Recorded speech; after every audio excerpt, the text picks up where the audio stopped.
चला सकाळपासून काय रानातला व्हिडिओ नव्हता. सकाळपासूनच रानात आलो होतो. नाही लावला, लावते की अजून काढतोय कोथमीर. थांबा जाव येते तवर आता हो दे एवढं येस तर करीस तवर. होय आत्या कोथमीर काढायचं काम चालू आहे. हो का इकडून सगळं दिवस पार मावाळाय आणि इकडं ऊस पेटावलाय म्हणून पाखरांची ग कसं चाललंय. किती तारांबळ उडली त्यांची.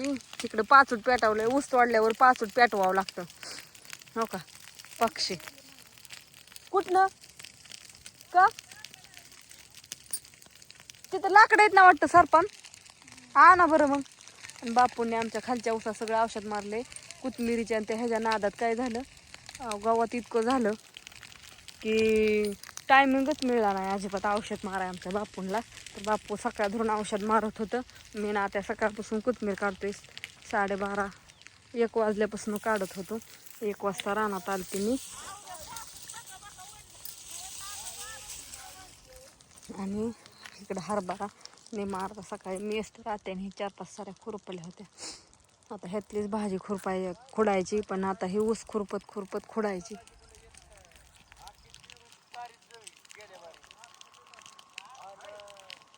ते ऊस पेटवला ना गाना मम्माच्या बागेला हाय लागायचं भ्या वाटतं म्हणून मामा आलं होतं तिकडून. आणि हो का इकडे ह्या ऊसात औषध मारलं बापूंनी. गवात लगेच सुकलं. खालचा ऊस तिकडं ते सगळ्यात खालचा ऊस तुटून गेला. आता ह्यो मध्ये तसाच राहिलाय. शेवट तोडायचा. आणि ही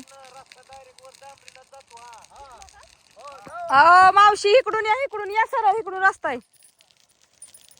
किती दूर झाला. आता तिकडं सरपण गोळा करतात जायचं घरी. आता ज्ञानूला फोन लावायचा. तिच्या पप्पाला आले तर घरी. तर ज्ञानू पार मला नाही आले तो का गाडी लगेच तिकडे सविता आत्यान ती शादानला गावात काढतात.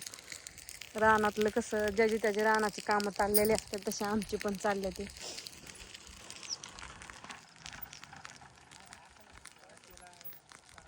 पोरगी आली तर आली वय. मगाचं गावात नेलेलं तो वज गाडीवर गैला टाकलं होतं का का तुला नाही म्हणलं गाडी डायरेक्ट गैपाशी नेऊन गैला वज टाकती. आता लाईट आली का घरी. हा नाही होती पप्पांनी जोडलं नाही वय. हा आता नाही ना घरी. वायफाय ला रेंज आलती का आली वय. सकाळ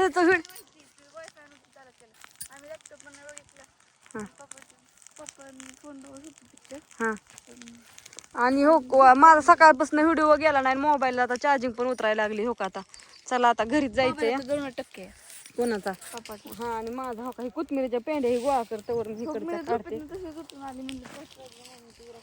हा बरं झालं आली. बापूंचं वाट झालं चालू होतं फोन लाव म्हणलं इथे असू द्या.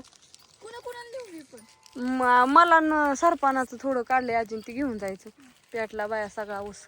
चला हा व्हिडिओ संध्याकाळपर्यंत बघा. ऊस पेटवावं लागतो त्याच्याशिवाय फुटत नाही. तुटून गेल्या ऊस ती वाढ पाचूट आहे ती पेटवावं लागतं.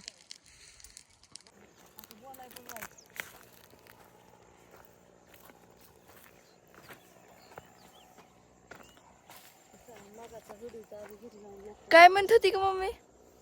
हरभऱ्याची भाजी नाही त्याच्या आधी ताजी हरभऱ्याची भाजी गेली की करून खायची म्हणलं. हरभऱ्याची होय मी भाजी कधी काय बोलली तुम्हाला कसं माझ्यासारखं येतं. आता अंधार पण बस पडलाय. घरचं काम वाट बघतय. पण आता भाजी तर खायची हरभऱ्याची. तर खुडाय तर टायमिंग नाही. पण खुडलं तर पाहिजे. नाही खुडल्यावर खायची कशी. तुम्ही माझ्यावर करा सगळं ढकलता. तुम्हाला स्वतःला खायची असते पण माझ्यावर सगळं येतं. नेनीला म्हणलं चल ताजी हरभऱ्याची भाजी मस्तपैकी जो बाजरीच्या भाकरी चुलीवरची भाजी हरभऱ्याची खावा म्हणलं करून चांगली अशी मस्त. इकडच्या हरभऱ्याला हरभरा चालू नाही. हरभरा आलं की नीट बघ खाली पण त्याच्यात घाट हरभराच नाही. हरभरा तयार होत्यात बाई. आणि इकडचा एक वापा आम्ही खुडायच ठेवला. ह्याला काय हरभरा चिवून दिला नाही तर कशाला ह्याला हा भाजी खुडायसाठी एवढ्या खुडायला झाली ना. त्याच्यामुळे आता चांगली घालून आता खुडायला. पण आणि आता ती कोथमीर संपस्तवर काय नाही. आळी पडती आबाळ आल्यावर. पण एवढी कुठं खुडायची आपल्याला, आता आपल्याला खायापुरती काय, आता आपल्याला कधी खाया मिळायचं. रोज तीच उशीर होतोय घरी जाया, त्याच्यामुळं पळतय माणूस तसं. पण आज म्हणलं उशीर झाला तरी चालेल, आज खायचीच. अगं हम्म. जिथं जिथं असं वाळून हरभरा गेल्यात ना, पारा अंधार पडायला लागला. त्याला बापू येतात कोथमीर ही करून. झाली हो का एवढी एवढी घेतली, ओटीतच तुडली या. असू दे आता, चला आता जातो घरी.